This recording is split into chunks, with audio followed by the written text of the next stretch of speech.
Hey guys, Emmanuel here, and Kevin Durant has decided to stay with the Brooklyn Nets, and I'm going to explain to you guys why. But before we jump into that, I just want to ask you guys to like the video, subscribe to the channel. It helps out a lot with the algorithm. I'm going to give you guys a few seconds to do that.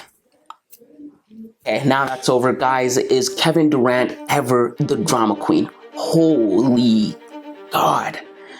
I think playing with Kyrie Irving rubbed off on him. I think he became more of a diva after playing with Kyrie Irving because he made all of that noise and commotion throughout all of summer, right? Because he asked to be traded all the way back in June. He made all that noise and commotion and demands all just to stay with the Brooklyn Nets. He really said, you know what?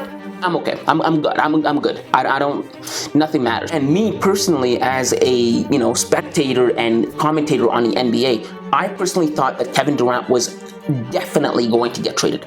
I was 85% sure that Kevin Durant was going to be traded, and I was 45% sure that he would be traded to the Toronto Raptors. But evidently he didn't, and he decided to stay with the Brooklyn Nets. Surprisingly enough, this decision came just about a week after he had a meeting with the ownership and Joe Tsai all the way in London, in which he gave the ownership of the team an ultimatum. He said, essentially, you're going to either have to get rid of both the head coach, Steve Nash, and the general manager, Sean Marks, or you're going to have to get rid of me, Kevin Durant, which is very surprising, right? I mean, the NBA is the only profession I seem to know of where you can ask for the job of your boss. You can ask for your boss to be fired.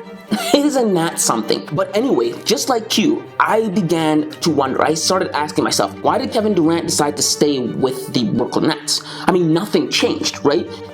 Think about it. None of Kevin Durant's demands or ultimatums, nothing was met. Nothing.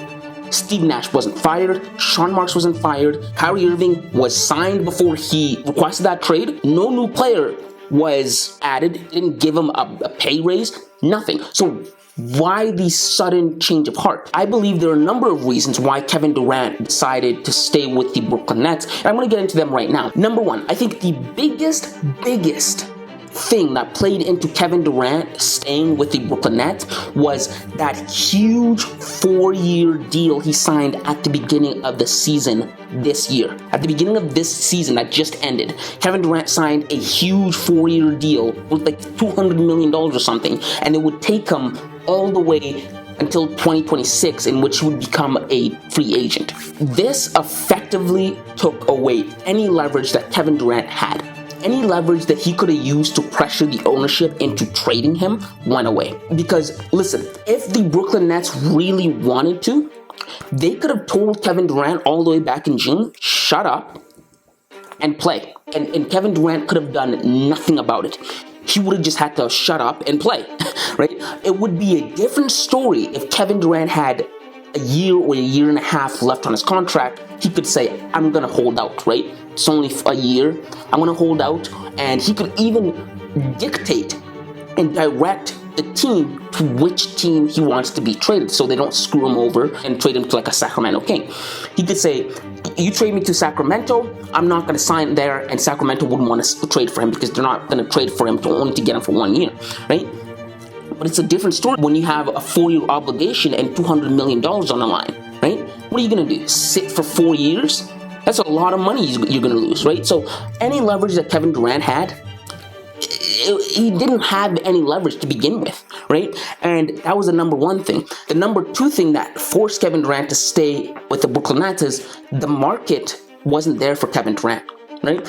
Actually, paradoxically, Kevin Durant asking for a trade lowered his value on the market. And I hear you asking, how can that be? Well, think about it, right? What team is going to mortgage away their future by trading away their young players? Let's say, Toronto. Toronto was one of the teams that was buying for Kevin Durant.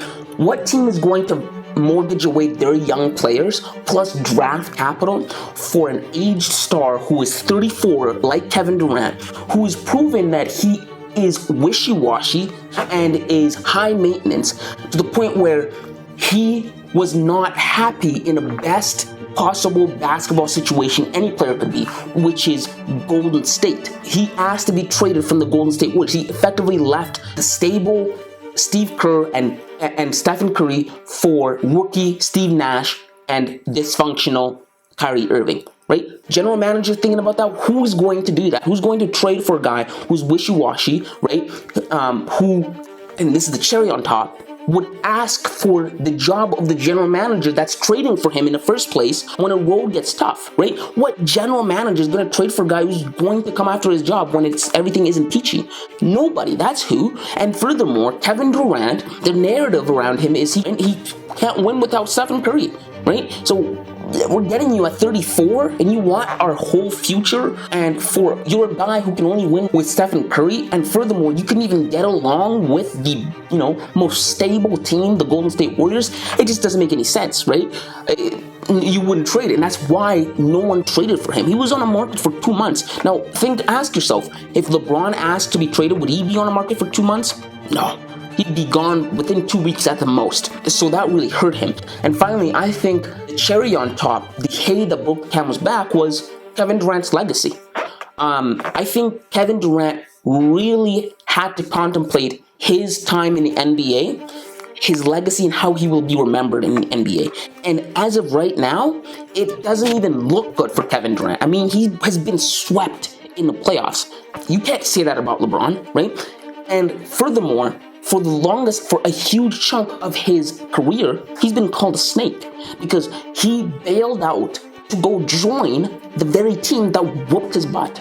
And Kevin Durant had to start thinking, what happens to me if I get traded to the Boston Celtics? Because the Boston was one of the teams that was vying for him. Well, it's 2016 all over again, right? He effectively joins the same team that whooped him, swept him in the playoffs this year. It's not a good look. Optically, doesn't look good. This would be his 4th team. A superstar doesn't bounce around like that. It would just confirm the idea that Kevin Durant runs away from challenge. How are you running away from the Brooklyn Nets, a team that you had a hand in playing? Because remember, he had a hand in choosing Sean Marks as a GM. He consciously made the choice to join up with Kyrie Irving and join the Brooklyn Nets.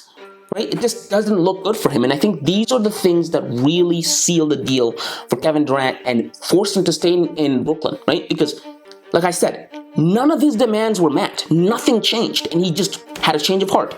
And I think these are the things that really made him stay. But anyways, those are just my thoughts, guys. If you like this kind of content, guys, make sure to hit the subscribe button, hit the like button. Leave your thoughts in the comments below. What do you think was going on in Kevin Durant's head? But aside from that, it was nice talking to you guys, and until next time, kids.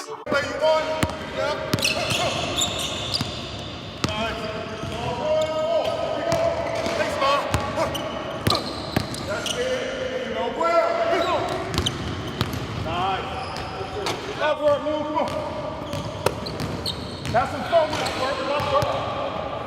Yep. I like it. Come on now. Go to the ball. Go to the ball. There you go. There you go. Put it down. Knock down. There you go. Yep. Yay. Same thing up south. You gotta make that.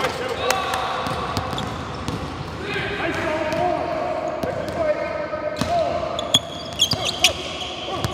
you go. Get up, oh. That'll board. Get up, boy. Come on, Dad. Come on, Dad.